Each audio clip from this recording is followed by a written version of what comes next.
Well, howdy there, Internet people. It's Belle again.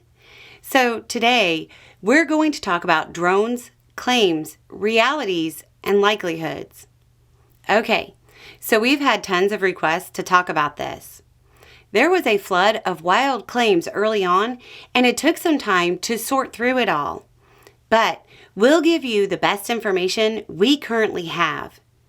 If you have no idea what this is about, there are a bunch of reports of drones in the Northeast, and it's spreading.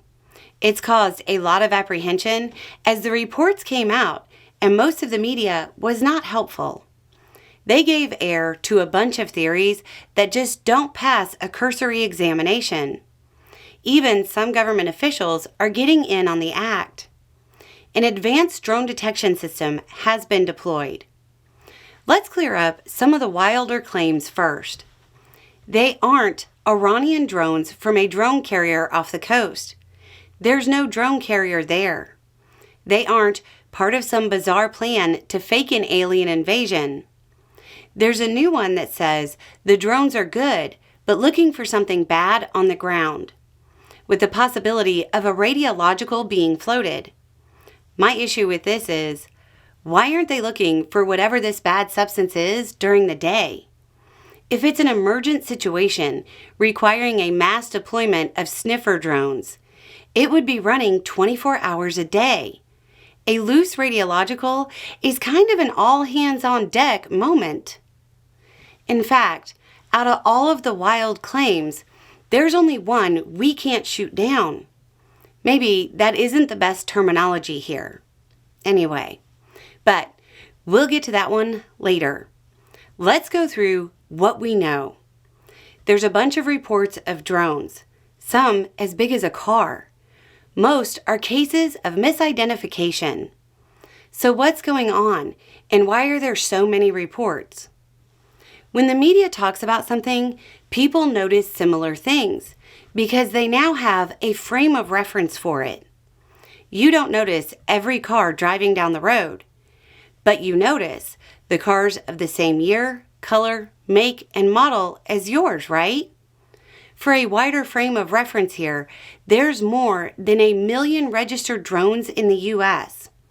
People just haven't been noticing them. Then add the anxiety. When the media puts attention on something, more people report it. And when there's anxiety, people often misidentify things. Here's a quote for you. There is not the smallest doubt but that this country at the present moment is the object of a systemic aerial reconnaissance carried out at night. That's not a recent quote. Guess when that's from? 1913. The phantom airship panic of 1913 saw reports, even in the media, suggesting German Zeppelins were everywhere. Hundreds of them. Eventually, the sightings were attributed to everything from geese to the planet Venus. Your most likely answer is that we're simply dealing with a social panic, and that it's being fed by outlets seeking higher ratings and ad revenue, and some politicians looking for a soundbite. Now, the one theory we can't totally debunk. There is the idea that there was a test of some new U.S. drone tech and that was the original thing people saw.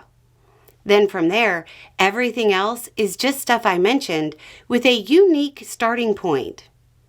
Obviously, we can't debunk every wild claim that comes along. But based on all the evidence that we can pull together, this is more similar to a rash of UFO sightings after a high-profile report than anything resembling a bad actor. One thing the local officials are begging is to not shoot them down. Same thing goes for shining lasers at them. Remember, you'll probably miss, and what goes up will come down. Beyond that, many of the things being reported as drones are normal manned aircraft. And beyond that, even if it is just a drone, shooting at one is illegal. Remember, a hostile actor conducting a covert operation would have called off their recon after this much media coverage. This is most likely a whole bunch of nothing. If we get any evidence that suggests otherwise, we'll do a follow-up. Anyway, it's just a thought. Y'all have a good day.